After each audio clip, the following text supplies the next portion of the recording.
Joining in on another episode of How I Met My Husband. We're actually currently at episode 8. I'm grateful for your time, your attention, and for choosing to be a part of this.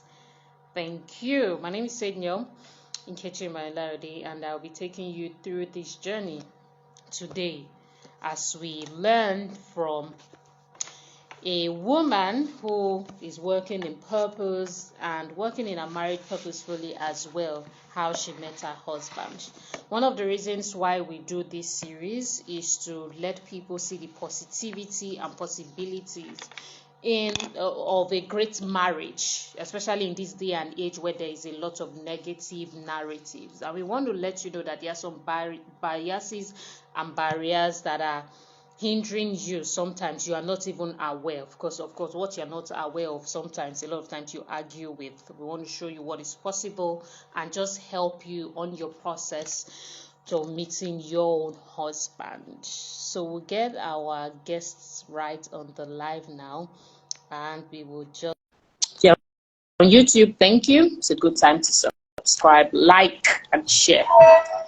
Thank you so much, Mrs. Kemi, for choosing to join us this morning. I'm really grateful.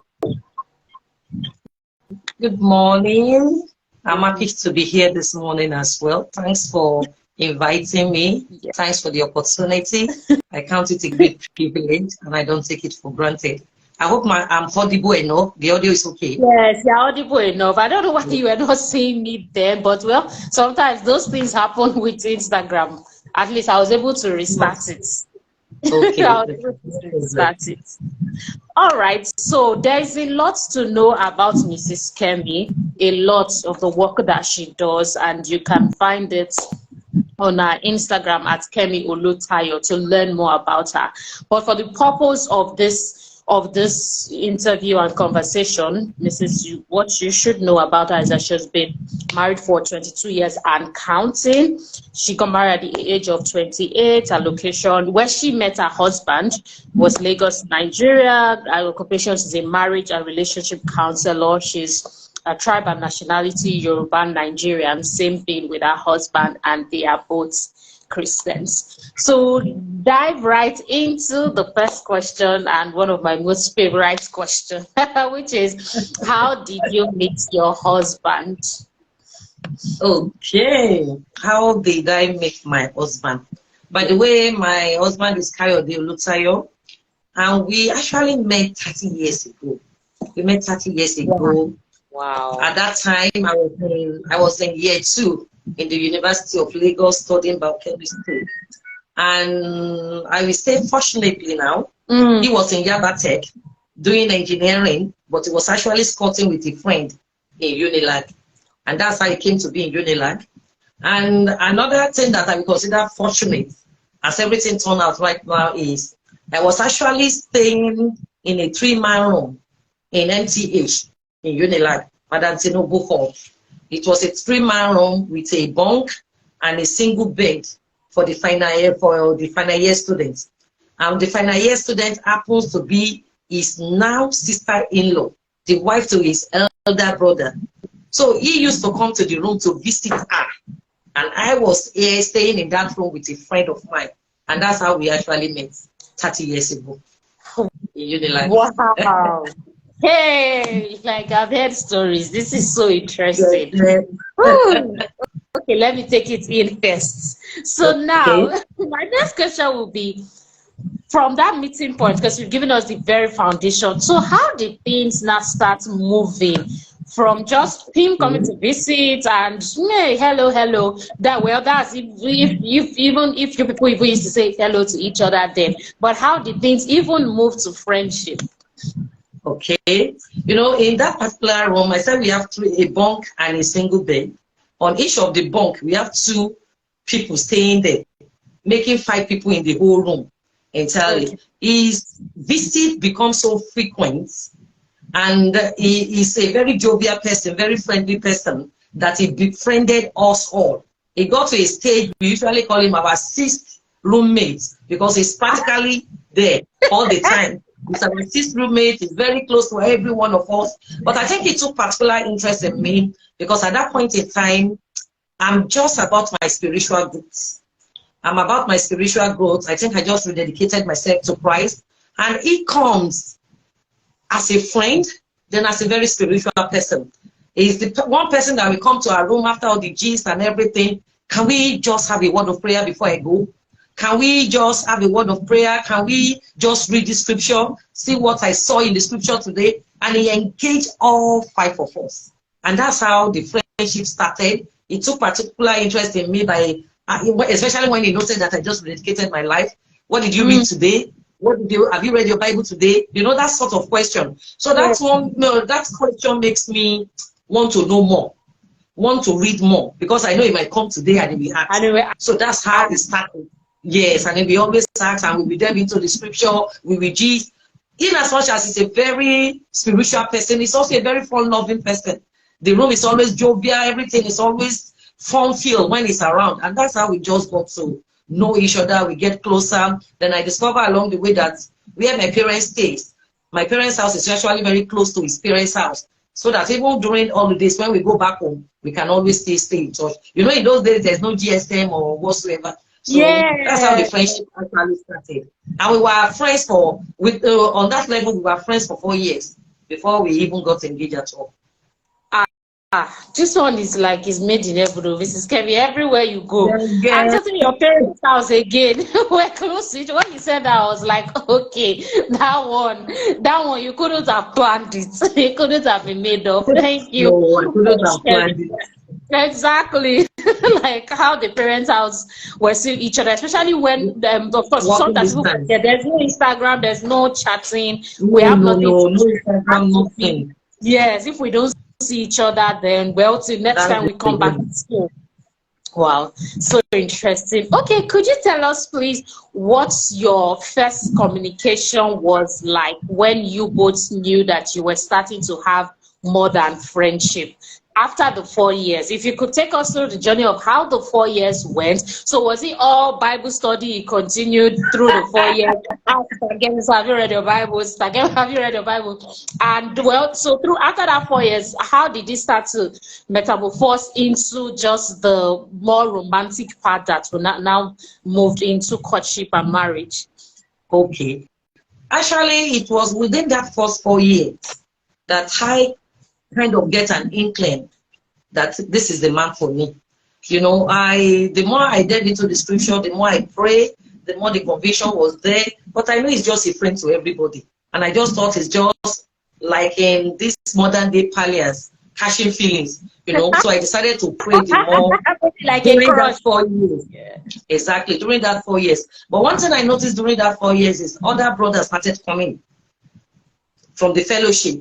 They started coming, you know how it was done in those days is either someone saw a vision or either someone got convinced, either, you know, and at a point I became the mommy of the fellowship, Baptist Student Fellowship there. I was the vice president, the female president actually.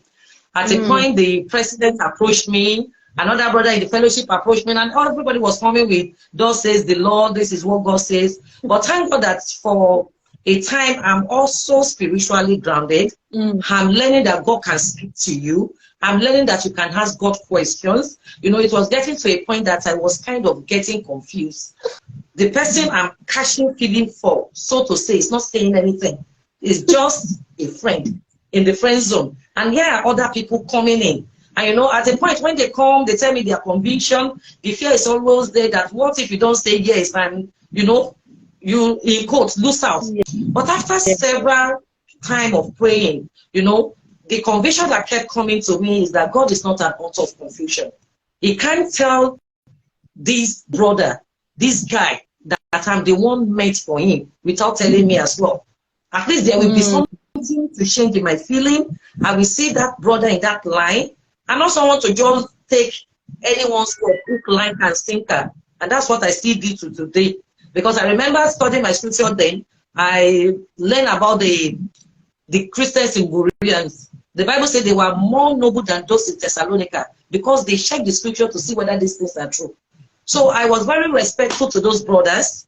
I was very appreciative that they chose me and they consider me to be their spouse, because I was very cognizant of the fact that they are also children of God. They are God's sons. I might not be the right person for them, but that is not enough reason for me to disrespect them or to look at them in a wrong perspective or whatsoever. So eventually, I take my time, I pray about it, I receive my conviction, I call for a meeting, we sat down and discussed it, that I know our God is not the author of confusion. I'm not doubting that he told you this, but he has not told me. So I can't go ahead in such a relationship for like 4 years. And so at the end of that 4 years, I was going for my service year. And I discovered that my feelings towards my present husband is getting deeper and deeper. I'm getting more and more convinced. He used to call me his closest friend, his best friend. I know he has other female friends, female sisters that are all around him and the rest. I pray to God about it. And funny enough, as far back as then, you can't imagine what I got from God. And that's where that slang for me, very important, very key. I got it as far back as then, and it's even back the first vision of my writing Christian novels to singles, so that they will know how to navigate the single life. You know, I got that statement that our relationship needs to be defined. Yes, we are best friend. In fact, I got to hear from a lot of people, they thought we were engaged, whereas we were not.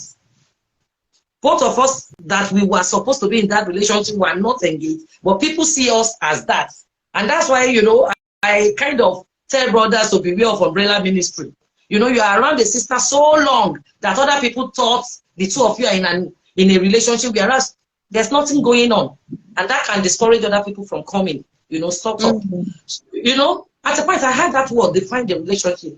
So yes, we are friends, we gist, we talk. At a point, before going for my service, I called him for a meeting, a serious talk. Okay, can we have a serious talk? Can we talk? And he was wondering, what are we talking about?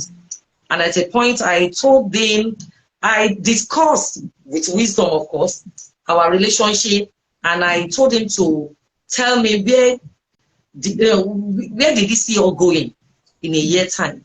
In a year's time, what is this relationship? Is it just friendship? Is there more to it than friendship? That I would like us to go and pray about it, think about it, and see how to proceed from here. I will still like to be his friends, but I won't want that closeness to be as small that other people will consider that I am engaged. And you know, funny enough, it was later on in years that he actually told me. And that's one thing I encourage a lot of ladies. When a relationship is getting to a point that is not clear-cut, please, you have to have that difficult discussion. You have to define that relationship. You know, it was actually then that he sat back. It was later he was telling me that he actually have to go for a retreat. He has to seek God's face, God's counsel as to what our relationship is. Because for most guys, they rather close along. They are enjoying the relationship. They are enjoying the friendship. And they are not thinking that, and as of that time, I was 24. I was about to leave the university. And yet I'm not clear about my relationship. And so we have to define that relationship. We kind of, in quotes, separated for a while for both of us to seek God's face, pray about it, and see how God is leading us. And to the glory of God, maybe, was it a month or a few weeks later, he called me that I should come and see him. We sat down, and he said he has prayed about it. He's convinced. He wants us to go ahead. He wants us to be officially engaged. He can see me in his future. And I was just wondering, if I have not gone ahead to do that, that means we will still be cruising around 4 years, 5 years, 8 years. It's so painful. Yes. It's so painful to some ladies. You have been in quote tying this brother, or so to say. You are very close to him. You have expectations. You thought your relationship is deeper than what it actually is, and you are in that limbo for like 8 years, 10 years, until the brother will now bring a sister to introduce to you as his, and then you felt that he guilted you, and he's wondering, are we in a relationship? You know, and the confusion is there. Yeah. So we need to define the relationship whenever there is a bloodline. And so that's how we actually proposed. We actually got engaged. We met in 1992. We got engaged in 1996. And I went for service here. I remember there's no phone. There's nothing like that. So, because at a point, when we were discussing it, I wanted to know, okay, if we are engaged, that means we are engaged to be married. So when are we proposing to get married? Remember, this was, I just finished my university, have not gone for service. We know we can't get married immediately. We know there are still lots of things that we need to do, but at least we have marriage in view. We have marriage in view, and if we didn't find it so difficult to get committed to each other, because we know after all we will still be separated. I will go for my service here a year. He will go for his service here a year. So that possibility will be limited, so to say. So that's how we got engaged. Thank you so much, Mrs. Kemi, for sharing. And your story is really unique. By the way, before I make my point, I really like your marriage picture. I know it looks like any regular picture, but I really like that wedding picture. You people were so fine. That's you and your husband were so fine. Like even in your youth days, I really liked it. I liked it. Thank you. That's my point so far. But I wanted to say, or like I was saying, thank you, because many, even ladies, because my own core target is to women, they get into this situationship or vibing or whatever it is they call it now, and they are not bold enough to ask, for fear of different kind of fear that we've been debunking on this, or at least I tried my best to debunk, whether fear of men as scarce or fear of he will leave me. But look at what you did. It was either we're going our separate ways or we are coming together. So I trust that this is a lesson for someone. The fact of the matter is, I mean, it may not even be as long as even your own time. I say amount of years, a person can just speak something from this, and within a period of even 3 months, the person is coming so much. You really want to know where the person is headed, so you're not wasting your time. Because many people carry this bitterness and go around saying men are scum.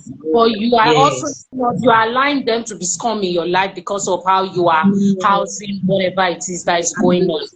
Yes, that's true. Thank you so much. So how long did you both cut for before getting into marriage?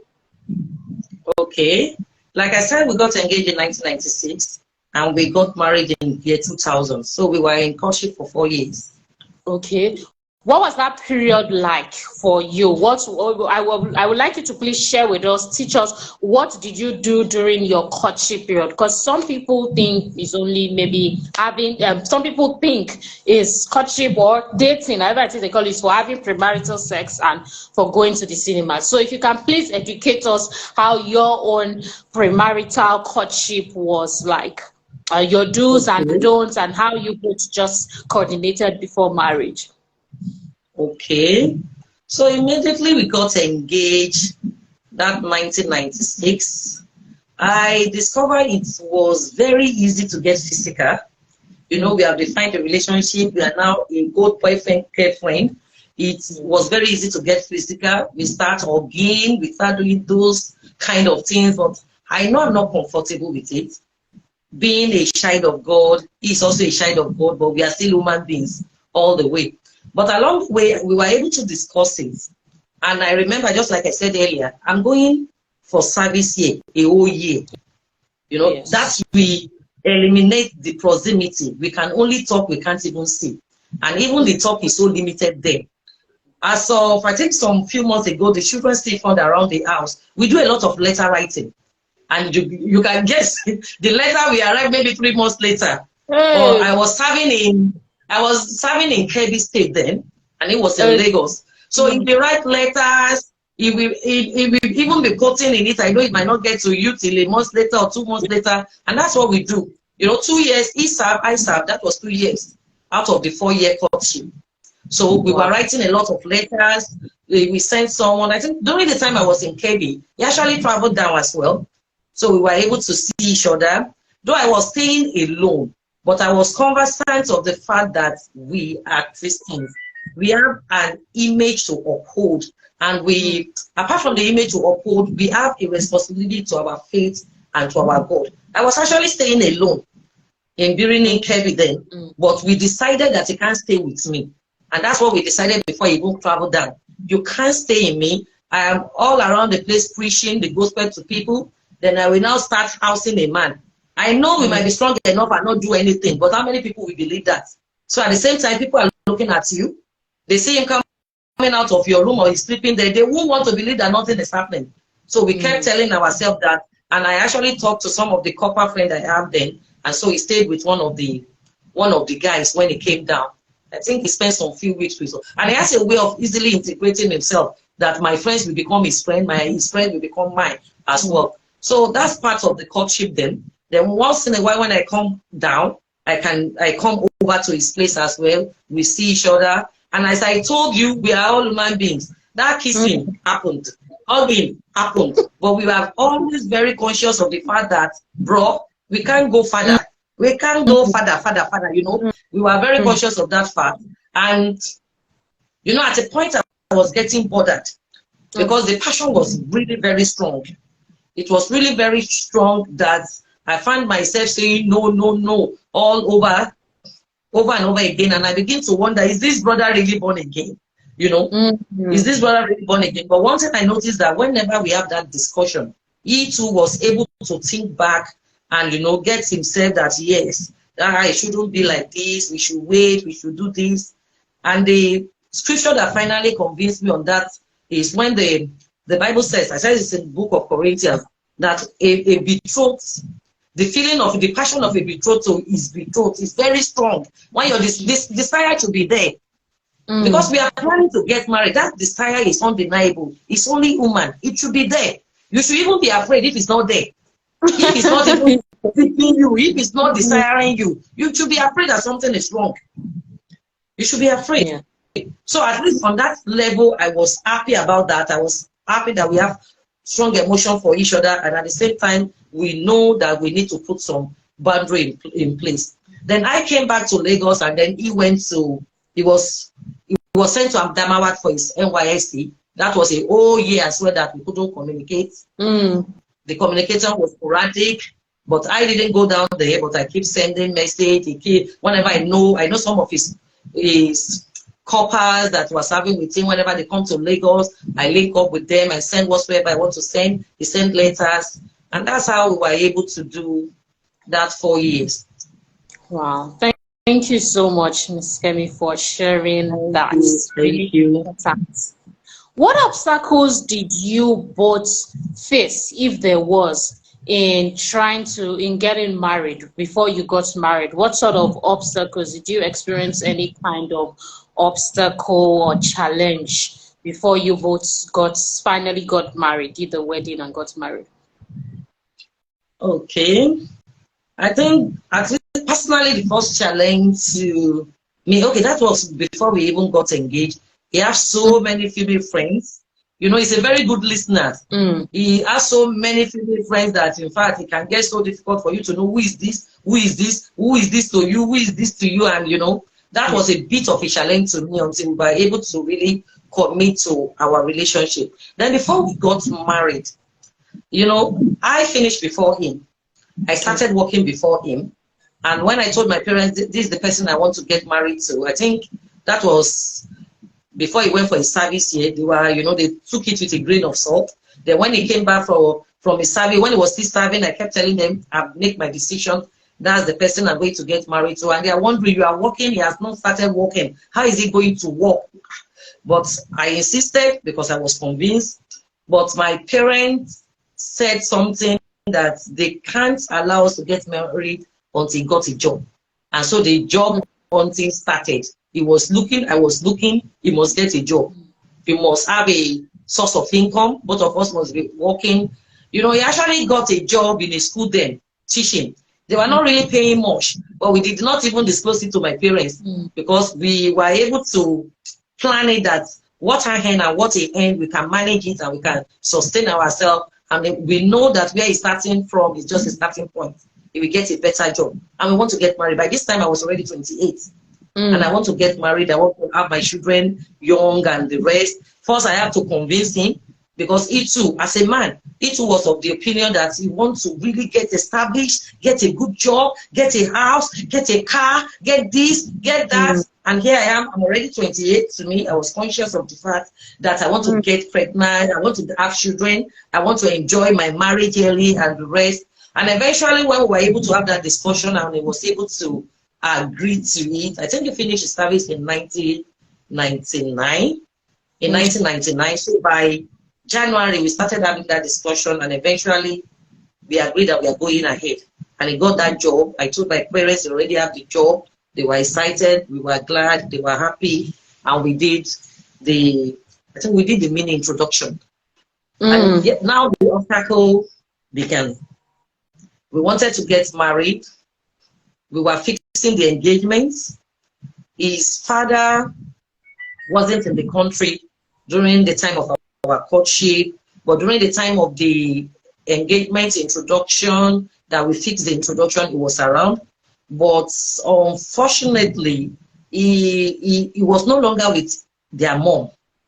He has a new wife. And then he wanted to come to the engagement with his new wife. And even at that time, he wasn't on good terms with their mother. So he wanted to come to the engagement with his new wife. He doesn't want their mother to be there. But the children insisted that their mother has to be there on their day of engagement. And so the man said he can't agree to that. So the date we fixed has to be cancelled. And I think we canceled my introduction date for like 2 or 3 times because of the back and forth from the family. And at that point, you know, I have to go back to God and sit and say, God, Kemi, is this the family you want to go into? What is the dynamics like? Is this what is going on there? How are you going to manage it? Are you really sure that God is in it? Are you really sure that God is backing you? And after talking and praying, I was able to summon the courage. I believe, I have the conviction that yes, this is what I'm going to do. So I have to be the one convincing my parents that don't worry, everything is okay. When we finally make the decision, they kept asking me, are you sure this guy wants to marry you? Are you sure his family wants you? Are you sure? I said, this is just a minor hiccups. Everything will work out. And we kept at it. Eventually, a day was fixed. The father wasn't in the country then. So the mother was able to come with the father's family, other family members. And so we have the introduction. Today, all those are stories now. Yeah. All those are stories now. Yes, but I believe that this would also encourage someone that finds themselves in your shoes. Because it's a myth I've just been trying to debunk. Many people say things, even unknowingly, I think it's unknowingly, that if you're having some sort of challenges or difficulties on the way to marry someone, it means the person is not for you. And it's not always so, which is why I included it in one of the questions. Yes, people say this, God is not there. That's what people are spreading. Sometimes it might just be the devil trying to play hanky-panky with you, but you need to be sure. You need to be sure. Because certainly there will be red flags. Red flags are that, they are red flags. But they need to be examined. You need to check them, and you need to be able to check whether you can still go ahead if it's a red flag that can be managed. Yes. It's very, very true. Thank you so much. Then I want you to speak to, since it was something that happened with your husband before you got married. In this day and age, a lot of people are, or where they currently are, where you and your spouse were some years ago, in the sense of there's this man and woman, but the man is like, no, I want to build my house, I want to buy the Jeep, I want to buy the land, I want to do all these things. What would you say, especially as a marriage and relationship coach and counselor, what would you say to such people? How can they manage this? Because they will tell you, hey, counselor Kemi, please, the economy is hard. You can't just say, I should go and get maybe something equivalent to a teaching job. It may not be a teaching job. Or I've had this conversation on radio. People will say things like, my wife. Okay, we'll continue with the conversation. We stopped at a very, very, very important part, and we're going to continue from where we stopped. Thank you for joining in. We'll have Ms. Kemi join us now, and then we'll just continue from right where we stopped. We'll just see our previous listeners joining in again.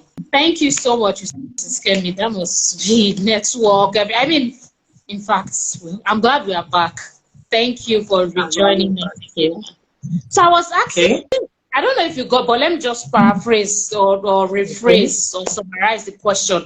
I was just asking that, thank God that that situation happened with you so that you can share with us. A lot of times people are saying things like the economy is really bad, so I'm not choosing to get married because of this and that, and so many other things that a lot of people can relate to, especially at the time of this recording.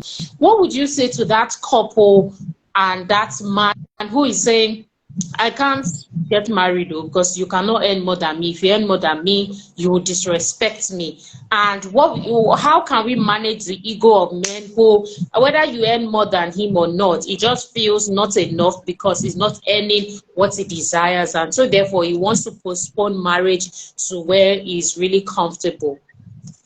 Okay. Well, as a person of faith, we want to refer us back to the scripture that say, can two work together unless they agree? And even for people that are not people of faith, you know, for you to contemplate the institution of marriage, there should be agreement and understanding. Both of you have to be on the same page.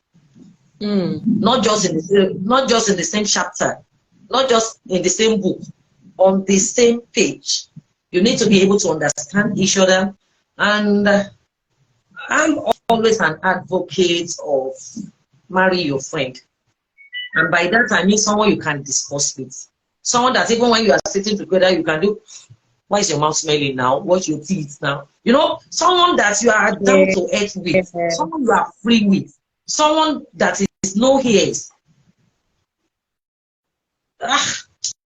You know, I'm always an advocate for that. And it will make everything easy. You'll be able to have those difficult conversations. You'll be able to sit each other down and say, see, this is how it is. You know how I feel about it. You know, but this is how I move. This is what I'm considering. Then, you know, the beginning, the foundation of your relationship even tells a lot about how your marriage will be. Someone that cherishes your inputs. Someone you can sit down and plan together. Not just him saying this or us saying this. You can actually plan together. If you are handling this, I'm handling this. We need to do this and this and this. Can you see that we can manage it? Okay, what else can we do? Someone you can plan with. And everybody come with their unconscious bias. And all those things you need to be able to deal at least with a lot of those things before you even get married. There are a lot of baggages that single guys and single ladies are coming with without dealing with them, and you are bringing them into the relationship. And I bet you are going to have issues along it. You know, right now I work as a marriage counselor, and I apart from personal experience, I see a lot of singles make the same mistake over and over. You know, you listen to what your friend is saying, what your mother is saying. What are you saying? What are you telling yourself? I remember when we were about to get married then, I think it was even later he was telling me that someone actually called him and told him, are you sure of what you want to do? You want to get married on a teacher salary? And he was saying, he and his wife, they will manage. He said, that's how women do. They will tell you they will marry with you. They will say they can cope until you are into the marriage, and you will see, you know, who are your friends? Who are the people instructing you? In our own time, we were able to sit down, look at our salary, because that's what, you know, I told you we have been friends for quite a while. Yeah. This is my salary, this is your salary, we put it together. What can we do? If we want this marriage to happen, what and what do we need? What and what can we call the cost? What and what can we do? Can we do away with? Yeah. Do you agree to this? Do you agree to this? You know, we won't be able to get this. Are you okay with it? You know, we won't, you know, we are able to discuss and say, actually, all this can come later. We can do it in a grand way. I think 2 years ago, we did our vow renewal and 20 years wedding anniversary. And some of the things we are not able to do. That, because I remember even as far back, because he told me, he said he had that it cost a lot of money to get married. I said, who says? What do we need? He said, we have to go and buy ring. Diamond ring. I think that one is not necessary. We can buy a simple ring to use now. When we are more buoyant, we buy later. I went to Lagos. I did the shopping for the ring for myself. I think the 3 rings, 5,000 naira. I said, nobody needs to know. It's just between you and me. We went to Lagos together to buy the box. He said, what about the clothes? They said, we will have a lot of clothes. They will have this. We will have this inside it. Who says? I said, I have some clothes we can put inside. In fact, after putting it, I bought padlock. We locked the box. Nobody needs to open it to be shaking. The things that they told you to buy, they are meant for me. And me, I'm saying it can slide until we are more buoyant. Wow. We're able to sit down. I said, so that's how we were taking everything off one after the other. He said, Ashwebi, everybody needs to buy Ashwebi. It's not compulsory. Who says? Wow. So you have to be able to marry your partner, someone you can discuss with. I'm not saying all those things are wrong, but if you can't avoid it, if you can't afford it, please don't put yourself or your intending spouse under unnecessary prayer. All those things we could not afford now, we can afford them 10 times over right now. 10 times over now. So because of that, a lot of people have lost maybe the person they want to marry to, they have lost the relationship, they have lost a lot of things.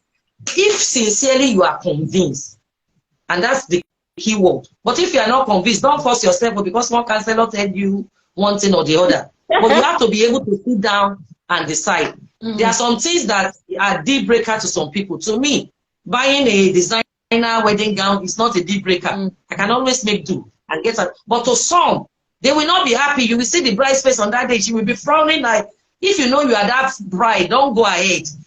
Just because you want to please the man or you want to keep the relationship. No. Know yourself. Know yourself as a person. And let him see. That's why as singles, there is singlehood is a phase. There's so much you need to do within that period. You need to know yourself. You need to learn about your personality. You need to learn how emotional intelligence. I remember that's another thing that helped us during our single phase. We used to go for a lot of marriage seminars. The two of us together. Olumide Emmanuel used to do one then, I think every month. We are always there, we are always learning, we are always reading books. From those accumulation of books. That's why we decided, who says? They said you should do this. Who says? My parents will call me, oh, your husband needs to bring the money. I said, for what? This is what we can afford for now. Anybody that wants more, we have to contribute. I can tell you, as of the time we have some money with us. As of the time we did our wedding, we put those money in fixed deposits. Because nobody will come to check on you after marriage. You and your spouse will suffer the consequence of how the wedding went if you overspend. So, we were rest assured that we settled that front.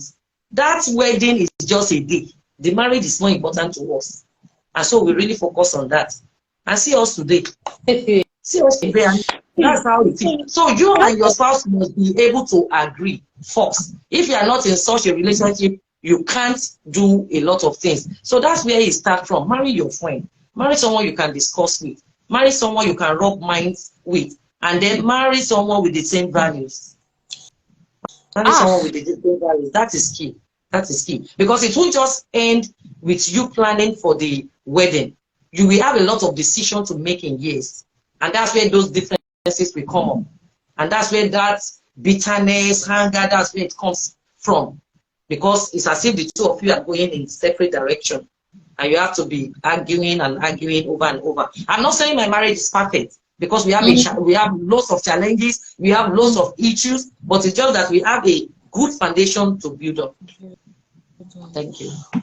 Mrs. Kemi, you were so future forward, though, even as far back as then. No, I was. I know we were. These things you are saying that people are now saying that do it. It was not so then. Then you could not try it. It's now that people are saying, okay, do it like it. But for you to even say back then, who says? Who says? Who says so? I always question before taking any action. I want to know who put down those laws. Yeah. Who says that's how it should be? That sort of things. Wow, a lot to do. I think you've really, really answered that question a whole lot and even added extra for us. Thank you so much, Ma, for doing that. Okay, what were your fears, if you had any, before marriage? What were your fears? Did you have any fear before marriage? Maybe the future of would it work out? People have a lot of fears that they deal with. I don't know if you had any. And how it has been so far from then and 20+ years after. I did have some fears then. The first one was, is this guy really the one? That was the fear. Eventually, when it was looking like it, is this guy really serious? Is he really committed? Along the way, that question too was answered. Then the other fear is, that little issue we had during my introduction issue, that it was being postponed. And why? Because the father married another wife, and he wanted that to be there. The family wasn't in so much accord then. Then I noticed that some of their uncles too married another wife. Then I was kind of afraid that I hope it's not a family trait too. You know, I was kind of thinking along that line. But knowing that he's a child of God, knowing that he's a child of God, is have a God that I have a relationship with, a God that I can go to and talk to, that can talk to him. That one really, that singular fact really goes a long way. It really went a long way in calming a lot of my fears.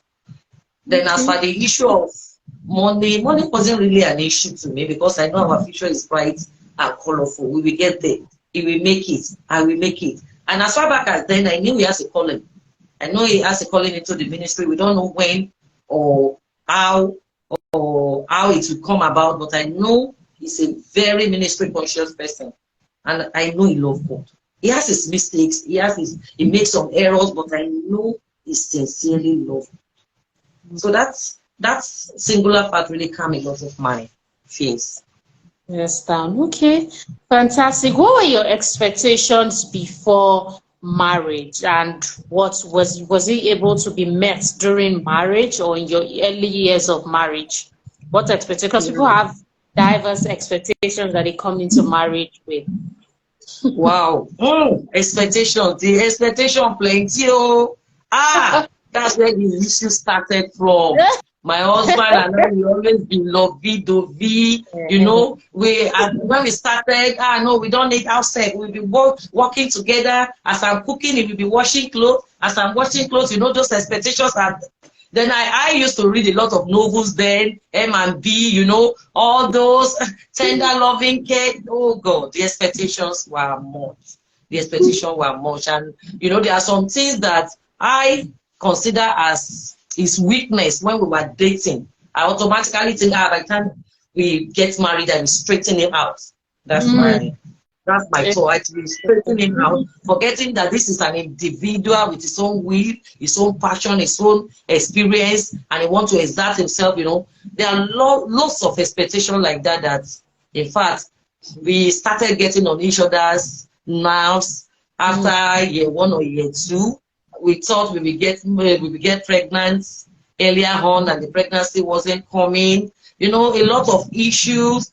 I used to be, maybe because I just rededicated my life to Christ. I don't know much, and this is a spiritual brother that is taking me through. Along the years I evolved, I found my voice. I started talking, and it was like, who is this? You know, and things started coming up, like, why?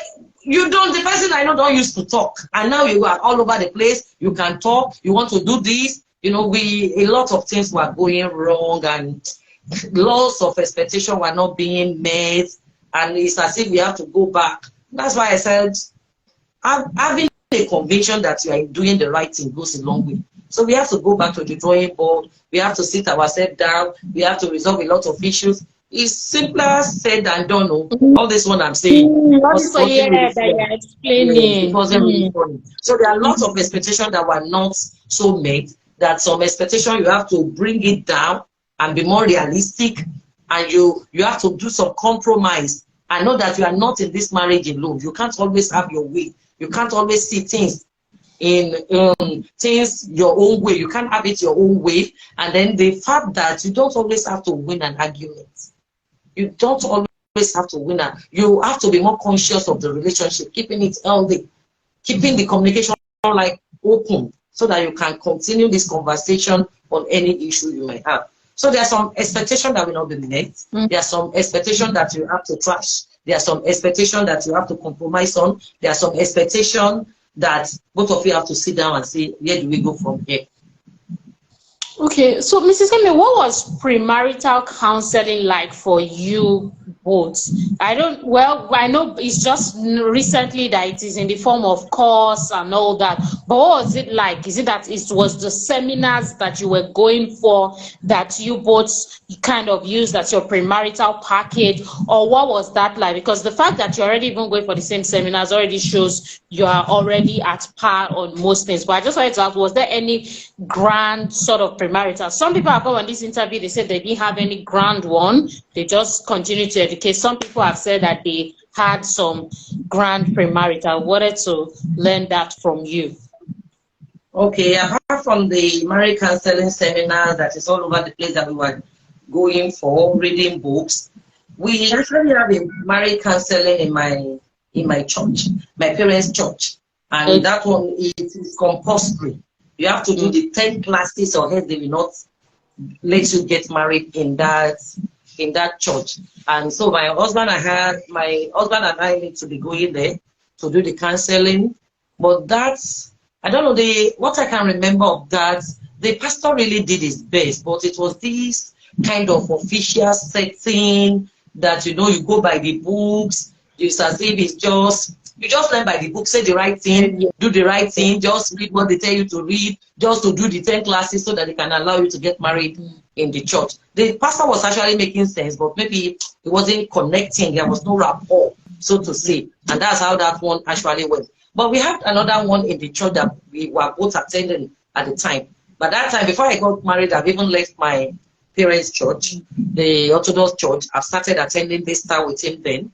We have been attending this star. So we have a counselor. A counselor was appointed to us when we were about to get married. And if you know this star have an extensive premarital counseling program that we need to go even through. As far back as even as far back as so our counselor was very down to earth, very open. It was even a pastor, but it's not those pastor. Yeah. It's someone you can talk to. It's someone that you can dig deep. You are able to open up and you don't feel judged. You don't feel that this person will judge me. Because I remember, you know, I was talking about when your desire is very strong towards your betrothed, you know, you want to hug, you want to kiss, and, you know, after several discussions with my then to be husband, I don't think I can do this. The guilt I'm feeling when we kiss, when we do this, when we go a little bit further, I don't feel comfortable. Then at a point in time, whenever I go to visit, maybe it's already late in the evening, you want me to sleep over. And, you know, I needed once or twice, but I wasn't really comfortable, the guilt and everything. So one of the counseling classes, I actually raised the topic and I told the pastor now asked me that, do I have anything to say? I said, yes, I do. That this brother, whenever I go, he wants me to stay over and I am not comfortable. He wants me to lie on the bed. He wants us to hug. Yes, I know we might not go that far, but I still don't feel comfortable about it. And then moreover, the fact that they know him to be a Christian on the streets. They know me to be a Christian. We preach to people. And yet I'm sleeping over. And the next day they see me coming out. And we want to tell these same people that that's what they are used to, boyfriend and girlfriend, they sleep. So you want to now be explaining to them, but no, actually I slept on this side, he slept on this side. How many people are we going to? You know, the pastor was able to talk to him and said, bro, I don't want to hear about this again. This shouldn't go on. And so we actually agreed that we won't go do that again. And for me, really, the expectation was, I've always had a vow to God that I want to get married as a virgin. And I wanted to uphold that. And to the glory of God, I did. But it was a struggle. It was really a struggle. And I guess we know that virginity is not the same thing with celibacy. You could go that far just because you did not have penetration. So that one needs to be dealt with as well. It's not just that you are a virgin. And then when you have this misconception, I don't know who sold that lie to us, that because you are a virgin, you won't have issues in marriage. Then we were talking about expectation the other time. That's another angle that I missed out. The expectation was, all these things you have been hearing about sex. By the time you get married, you'll be happy. You will, in fact, they make it so, I don't know. Then maybe in those days it was rare, but you still see pornography, you see this and that, and it was like, this sex something. By the time you are finally married, as if that's the only thing you'll be doing in the marriage. The expectation was, it was shattered. We didn't get that right. In fact, during our honeymoon, we couldn't penetrate. We didn't do anything. We had to come back home like that. So it just gave me the impression that it is painful. It was painful. And so I shy away from sex. And that's how problems started, you know. So a lot of issue, a lot of expectation. So this is the sex they are talking about, you know. And everybody was, no, it wasn't. You know, it was later on in years we need to learn. There are lots of things that you just think it's a given. It's as if you just learn like that. It doesn't always happen. It doesn't always happen. So that expectation was scattered, and we have to come back to the drawing board and know and begin to learn and begin to be more deliberate about it. Miss Kemi, you're so funny. I've just told you. Because I was just like the way Mrs. Kemi is. Wow. Stories, and like I just straight to the point. That's one thing I enjoy about this conversation. Just straight to the point. Say it as it is.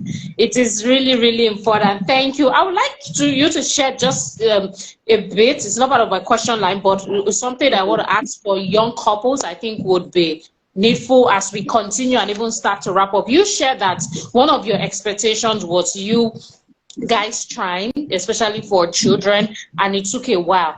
That was important to you because you already shared with us that the fact that you were 28, what are you doing? Let's get into it. So how were you able to now navigate it without it always looking like maybe a frustrating time anytime, well, you and your spouse got together intimately, or maybe anytime you found out you're not pregnant, till the year, I don't know how long you waited before your beautiful children came, which I shared yesterday. Okay. I think the first year we actually agreed together that we are not having children in our first year of marriage. We are not getting pregnant in our first year of marriage. And funny enough, we were not using any contraceptive. But because even our sex life then, we were just trying to get the hang of it, you know. And I think the actually people were attending then, after a week or 2 weeks back from our honeymoon, you know, they were all teasing us, saying, you people, you just came from the moon, you did this, you did that. Because the honeymoon was actually traumatizing for me. So they were saying, bros, you are enjoying. After my husband posted out, enjoying what? We did not enjoy anything. We have not done anything since we got married. They were wondering what happened. So that's how we told them, and you know, they prescribed some different things we can do, how we can do it. You know, funny enough, some people don't know that you need to learn all these things. And so that's how struggle for that started. So we were trying to get to know each other in that first year. It was fun. We were learning together. It was fun. We were learning what to do, what not to do, what pleases each other. And that's something I want couples to know. Some people think you don't have to come into the relationship, the marriage with no experience, because you don't want an unexperienced guy or lady on your hand. But the thing is, you won't have any, you don't need that comparison in marriage. It's a journey. It's between the two of you. Even if you have access all your life, this particular lady is different from the other ladies you have been having sex with. So you need to learn her. You need to learn what pleases her. So make it a journey, make it fun between the two of you. And that's what we were doing for that first year. So having a child is even at the back of our mind entirely. So that year went like that. We were not using any contraceptive and we did not get pregnant. So everybody's always teasing us, you people are still enjoying yourself. They're enjoying yourself. But I started getting worried the second year. We were not using contraceptive and I wasn't getting pregnant and we were having sex and I started getting concerned. Already I'm getting to be 30 years old and I was wondering, I want to have my children early. We started, and my typical guy is not bothered. Or maybe they will show that they are not bothered. Well, what is the stress? I started going to the doctors to ask for checkup. Am I okay? Is everything okay? They gave me some problem. I'm okay. But what about your husband? That's where issues started. My husband doesn't want to go for work. What to do with him? Everybody in their family is okay. This one is okay. I say it's not the doctor just want to see you. I'm the only one going all the way. I know it's not going on. There is no need to go. I was not getting stressed on. I was getting angry. It was affecting our relationship. No, you have to go. You have, after a long time, it went and it was so steep and everything. But eventually, they told him there's nothing, guys, there's nothing wrong with you. It's just that you people might need some supplement. They gave us supplement. And what they did that my husband did not like at all. But they gave us likely days of my ovulation that we should have sex. at least to increase the probability of getting pregnant. Yes. And you know, I told you that sex was kind of traumatic for me. We are trying to still get the hang of it in the first year. So him touching me, then myself remembering the pain, and then I don't want to be touched. So either I'm having a headache here, so when it now comes to the issue of pregnancy, I'm the one that knows all the days that the doctor said we should meet. And my husband, he's not following that timetable. You want to do it now when he's not supposed to. That was so frustrating. You know, it's because the doctor gave me a timetable now. That's why you. That day, I will be in tears. Why is this guy doing like this? Why is everybody just frustrated? No, it wasn't a nice time to remember. You know, so he was like that, and eventually everything just worked out. Shall we eventually got pregnant? Oh, it is well, but it's nice to just go and check up and know that all is well, and then you know what exactly you need to do. Thank you so much, Mrs. Kemi, for us to have this morning. Okay, you're welcome. Did you have any pleasant surprise, or would that have already been answered under your expectation? Okay. So the question is, what were you pleasantly surprised about after marriage? Like a good surprise. They're like, oh, I didn't know this, but it's good to know. If they were, it's under the answers you've given already. Okay. Good surprise. I don't know. Let's say I really wanted to get married and leave my parents' house. I don't know. My mom is someone that is very strict like this. We are always having clashes. And I'm like, by the time I get married, I will leave your house. You know, that sort of mentality. Yes. And so I'm someone like, when I see wedding pictures, I see the bride crying, and I'm wondering, what are they crying about? Is it not the next phase of life? Yeah. Why are they crying? Why are they in tears? The parents are not, they are not dead. You will still see them. So, you know, what's the big deal? So I was eager to move out, and we got married. And, you know, the first thing was like, so this is married. So what's so difficult in it? What are people complaining about? We have more than enough to eat. We live, even by that time, we actually got a flat, a 2-bedroom flat then. We don't have much. By the time we speak, everything will be echoing. And we are wondering, all this space for ourselves, and, you know, our fridge is always stocked with food, and it's just the two of us. And then I will just go to the pot. I can take any meat I want, the number of meat I like, eat anything, drink anything, go anywhere, come back anytime. Wow, so that's it. It was nice. It was nice. It was good. It was good. Yes, it's a different phase entirely. Okay, so what has changed from then to now regarding just your relationship with your husband? What have changed from then to now? And I will tie it with another question, which is, if you could do anything, or if you could turn back the hands of time, is there anything differently you would have done at all in your dating years before you got married? Those are the two questions. Okay. I think my dating years, I think it's okay the way it was. It's okay the way it was. But what I would have loved to change in the early years of marriage is acceptance. I would have loved to have accepted my husband for who he is, instead of having that motion that by the time we get married, I will straighten him out in some ways or whatsoever. And I think he really felt it. He really felt that he was not accepted for who he is. He was not appreciated for who he is. And I would have loved to do that then rather than now. But along the years, we are now learning. We are learning to understand each other better. I know him for who he is, and who he is who he is. I don't have any business changing him. The only thing I can do is to be an influence for him to be a better version of himself. That's what I signed up for. And if anybody is going to change anybody, it is God, not man. It is God. I think we have issues with that. When, you know, I want him to talk in a certain way, I want him to comport himself in a certain way, I want him to dress himself in a certain, you know, a lot of, and I was feeling shocked.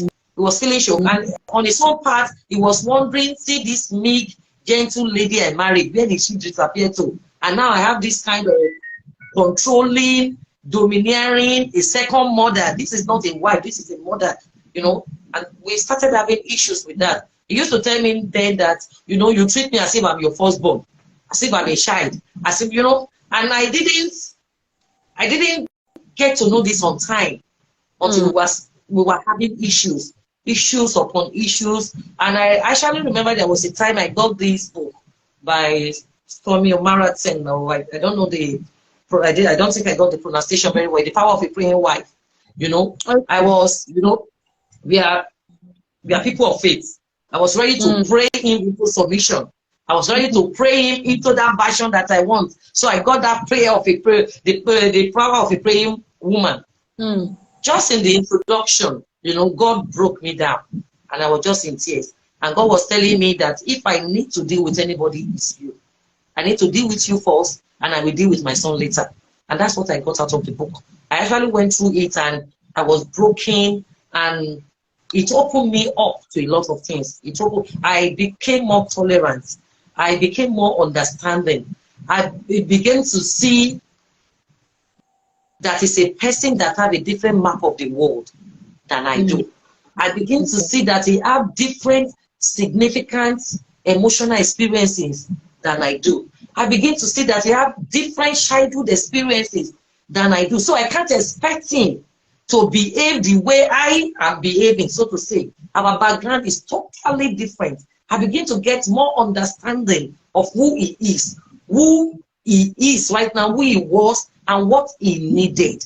And that's why I'm there, to supplement and to complement him. You know, I begin to understand better. And I remember during our courtship, we used to learn about all these personality traits, all this temperament, but then it was like theory. I begin to see the practical aspect of it. Those things are not just to tick the boxes. They actually work. They help. Love language. How do we feel each other tank? Love tank. How do we keep the communication gap as minimal as possible? You know, we begin to learn that later on in years. And that's what brought us this far. That's what brought us this far. And that was the need, even for that renewal. It can only get better. It can only be the renewal of vow when we were 20 years. And we were just discovering ourselves in a better life. I tell you, even the sex life is far better than when we got married now. You know, we learn more, we understand each other more, and it's getting more and more enjoyable. Yes. We accept each other, we understand. I know this is him, and I know his weakness. He knows my weakness. We know how God is helping each other. It's not this perfect human being that I put on a pedestal, and when he make a mistake, it's like all end broke loose, you know. And it's been wonderful. It's been great. It has not been perfect, but God has brought us this far. Yes. Move to the next question. I really like that picture behind you. I like the intimate connection in the picture. Yes, I like that picture. All right, so this is Kemi. Conflicts and infidelity is one of the things that collapses marriages in our day and age. Well, and finance. I think finance is the third. Yeah, then there are others, but these are the ones that I'm picking out for us to discuss. How have you been able to go through conflict resolution in marriage, and what do you have to say to couples now who are just breaking up, either due to conflict, infidelity, or finance? I say this because just some days on the news ago, it wasn't not 3 months wedding or something funny, something 3 weeks wedding or 3 weeks marriage or something funny, and the girl said, oh, don't worry, the guy I gave at the time of her life is just something he did that was unforgivable, she can't say it or whatnot. So I would just like you to please educate us on how this can be addressed, and if you have any personal experience or stories, whatever the case may be, so that we can see how we can walk more marriages through rather than people just getting to easily break up. Wow. I think everything still boils down to the foundation of the marriage. Why are you going into the marriage? Why? How committed are you? What are your deal breakers? Are there some things that you believe if this happens, and puff. Yes. What is the conviction backing? Because at the end of the day, when push comes to shove, that's what we keep you. That's what we keep you. Because these conflicts are inevitable. Just like I said the other time, the two of you come from two different backgrounds, Yes. two different parents, different exposure, different education, different personalities, even different love language. It's inevitable that there will be conflicts. But you need to be able to discuss beforehand. How do you handle conflict? And if, as an intended couple, that's what I always advise them to do, please subscribe for going for a proper premarital counseling before going on with your marriage, so that some issue can be brought to the fore, that both of you will agree on what happens. What happens in case, you know, you can't treat all the probabilities, but there are some topics that need to be discussed that you need to see. For instance, what will happen that will make you break the marriage? You should be able to, and it's not as if you are a prophet of doom. Let them, you know, try out some scenarios and see and test each other out about their commitment. How committed are you? Infidelity happens, infidelity with money, infidelity with a lot of things, either on the husband's part or the wife's part. At the point we have that issue as well. But you should be able to sit down and don't bury your head under the sand. You should be able to sit down and talk this out. And if the two of you cannot even resolve it, you should be able to have a third party. Gone are those days that said whatever is happening in your home, a third party should not be involved. It's just that who is the third party that you want to involve? That's what the two of you should be conversant about. You should have a married mentor. The same way you have a financial mentor, you have this mentor, you should have a married mentor. Someone that by the time the two of you are arguing, there are some things that you know you are not getting it. Both of you is getting things. There should be someone you can call up. There should be a counselor somewhere you can go to. And I can tell you categorically that has helped our marriage. We have counselors that we go to when we have discussed some issues and it's as if it's not tallying, it's not gelling. You are not hearing me. And these are issues that my parents have never heard about, his parents have never heard about, because they are only human. They will be biased. They will be biased. They will be judgmental. And even when the issue has been resolved, they will remember. But here we have professional counselors that have the clause of confidentiality. You know your secrets are safe with them. Just choose your third party with wisdom. Choose your so, you know, in the multitude of counsel, there is safety. Yes. As we still have counselors that we see. Whenever we have an issue and we are unable to resolve it just between the two of us, when the emotions are high, and you are feeling someone is gaslighting me, or am I not seeing it very well, or am I not getting it, or is this, or am I misunderstanding some things? We have people we go to. We have parental mentors that when we have issues with parenting, I want us to do like this, you want us to do like this, we are not getting it. And we see this couple, they are into, professionally they are into it and it's working in their own. We carry ourselves, we bundle ourselves and go and sit there. So that issue is inevitable. Conflict is inevitable. Having argument, having issue is inevitable. But the two of you have to be able to decide beforehand that you will be open for communication. You'll be open for compromise. You'll be open to seek help. I don't think there's ever been a time divorce has never really entered. We come in with the mentality that any issue we have will be resolved. Any issue we have will be resolved. And we have a conviction that God is leading us in this marriage. He has not brought us this far to abandon us. So whenever an issue occurs, what do we do? No matter how angry we are. So what next? What do we do? That's how we come to resolve it. So that line of communication needs to be constantly open. Needs to be constantly. There should be someone that, if all else fail, you can call, and they will call him that, come, let's have a meeting, and they will come. It's so sad these days when some people come for counseling, or even in the short setting, and the husband or the wife is called for a meeting, and they're telling you they are not interested, they don't want to come. Yes. And you now wonder what is their commitment? How did they get here? How did they get here? Yes, true. And it all boils down to the foundation.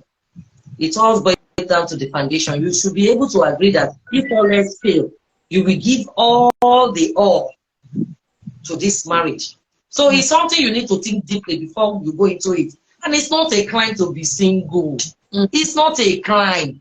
It's not a crime to be single. Because the married life, I don't think it's for everyone. It's not for everyone. It's not for everyone. So you should be able to do the do if you want to say I do.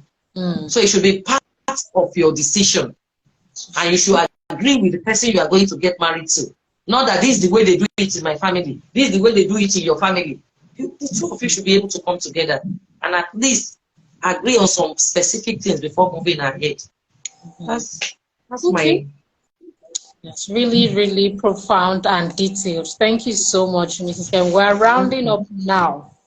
Okay. What would you say has been keeping your marriage going, has been keeping the fire aflame? Yes, what would you say has been keeping the fire aflame? And I think maybe one or two or one last question. Okay. Basically, God. Our belief in God, one. Then openness to each other, being able to communicate, and acceptance, accepting each other for who he or she is, and being concerned, being in the center of interest of your partner. You know your partner loves this thing so much. How can you be a plus to him or her in that aspect? And that's what has been given in. And the fun, my husband is a very fun loving person. So we are always laughing, we are always jovial, we are always saying, you know, we are always catching fun and cruise in our house. So it helps. It helps. Making fun of each other, it helps. Not too serious. I used to be very serious, too serious, very heavily minded. We are going to heaven, souls are perishing. And it can be so depressing at times, but you can do it in a preach the gospel. That's why it's called the good news. Good news should bring happiness. It should bring joy. Wow. Thank you so much. The final question is, what are your thoughts on the reason for a lot of fear of marriages and failed marriages? I know we spoke about conflict resolution and all that, but there seems to be a lot of failed marriages. At least it is broadcasted. We know that there are good ones, and that's why one of the reasons why I started this. But why does there seem to be an increasing number of failed marriages, and also the fear of marriage? Because some people now, it's not as if they don't have money or all that. It's just the fear. Hey God, who will I marry and how is it going to be? Why do you think we have that out there in this day and age? Okay, I like the way you put it when you started the question, that bad marriages are being broadcasted here and there. And you know, is in quotes, I don't know why it's like that. It's bad news that make good news. It's bad news that make good news. You can't see a front headline in front of a newspaper as an headline. Mrs. Bimbo gave birth yesterday night. People will wonder, and so to them, it's not a news. It's not a big news. But when you now put that there is a marriage that's 2 month marriage broke off, yes, people want to read. Everybody needs. And then in this age of social media, it's so easy to broadcast the bad things, and that is what is constantly in front of people's eyes, and you become what you see over time. That's what they see. That's what they see. If you call anybody to count how many bad marriages or breakup, how many people have short breakfast, they will easily give you like 10 or 15 right now and then. Ask them to mention 10 people that have celebrated 15 and above marriages. They can't even remember, because that is not a big news. But they are. Recently, I just posted on my business page, Me for Counseling, a couple, 56 years of marriage. Wow. 56 years. There's 28, there's 30 years. They are all over the place. But for people, to us, in this generation, that's not good news. It's not that it's not good news. It's not newsworthy. It's not new. So the one that is being shown over and over, talk about over, that's what people see. And what else will it generate more than fear? To generate fear. And especially among the people they call their mentors, their role models, their influencers. That's what they see. And what you see is what you become. Mm. And this generates fear within people. That's where the fear comes from. But if you are of the opinion, what you surround yourself with is good marriages, there's no way. It's inevitable. It will flow into you. I think one thing, because I remember most of the time myself and my husband, when we have discussion, one thing that really helped us is from my parents. I'm not saying my parents are perfect, but we learned good things. Very good. So them, it's from them before I even gave my life to Christ. Marriage is not an issue. It's not as if they were born again, no, but they have never fought to the aspect that they are thinking everybody's going their own way. You fight to stay in the house together, and then you resolve it, and life continues. So that's what we are used to. We are not used to that. My wife, I will chase you and marry another one. So we don't even know that marriage is not that way until we got older. You know, you just know that yes, you will fight. After you fight, you resolve it. The life continues. That's what we have had. Then this is just a side talk, so to say, about what you can pick up. And that's why we have our marriage is not just a legacy to us, it's a legacy to the coming generation as well. Because they are watching. And what we do now, we one way or the other dictate what they will do, the decision they will take. As much as I see my parents fight about one thing or the other, I've never see them use abusive words on each other. For what? I've never seen it. I've never had it. So to me, so when couples are fighting and you are hearing some word, because we are fighting small fights, and you start saying, you know, it's incomprehensible. And I was happy my husband's side of the family, okay, his side of the family as well. So my parents should have never seen that. So there is a way you are transferring some things to them that they are saying. So who do you surround yourself with? Actually comes in. Your marriage is better. Just do your due to know each other. As much as possible, marry your friend. Discuss your fears. It's all this secret. When you are hiding this, you are hiding this. Am I staying on? Yes, you're still on. I think maybe just a bit. I'm not sure what happened, but I heard all that you said. I don't know if you can still hear me. Hello? Yes, can you still hear me, ma'am? I can't hear you. I'm still here. Okay. Yes, I'm still here. I don't know what happened. But okay. Let me just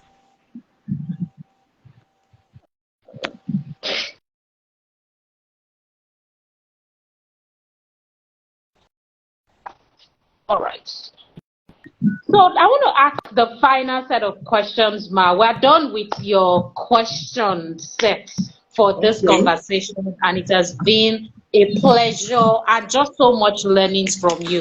Now, in this segment, we just get to know a bit about you. In about 2 minutes, we'll be done. So it's called the rapid fire question. It's just a fun part of the interview. But the thing is, you're not allowed, you can't waste more than 30 seconds answering a question. It has to be immediate, so almost immediate. All right, so I'll get started. Number one, what is your favorite color? White. Okay, what is your favorite food?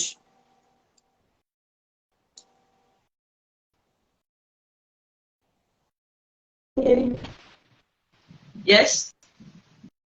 Yeah, I said, what is your favorite food?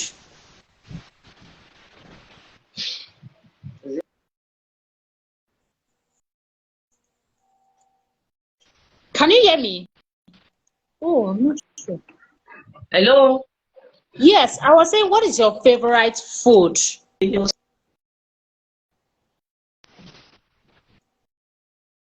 Oh, I'm not sure. Hello? I'm not sure Mrs. Kemi can hear me.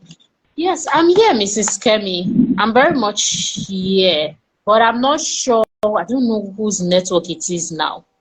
Hello. And we're at the concluding part.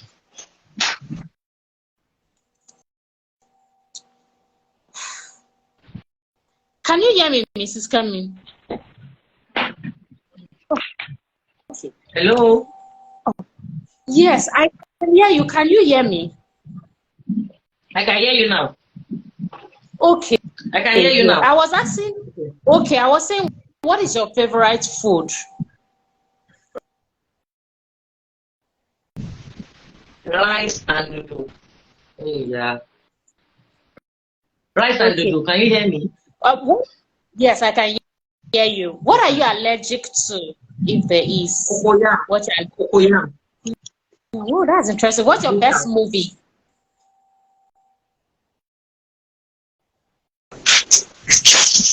I can't remember.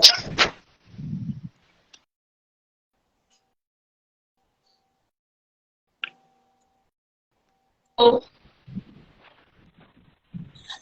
Hello. Yes. Hello. Yes, I can hear you. I can try to hear you. Okay, Titanic. Titanic. Okay, what's your best book?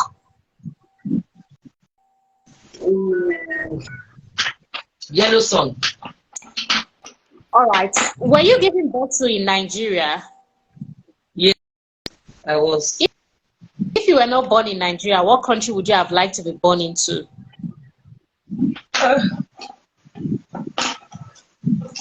I never thought of it.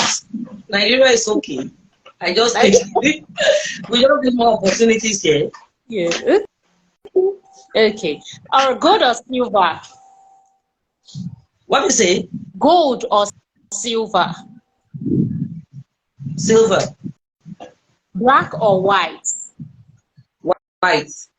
Yellow or pink? Yellow. What is one favorite thing about your husband? He's always smiling. Okay, what is one favorite attire for you to wear? For me to wear? Trousers. Yes. And top. Trousers and top. Okay, what is one favorite thing for you to do?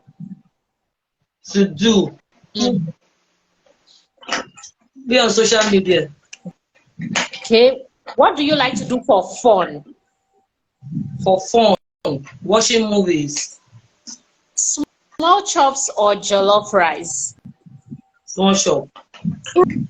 Fruits or vegetables? Fruits. Would you rather take the train or would you rather take a ship? Railway or waterways? Railway.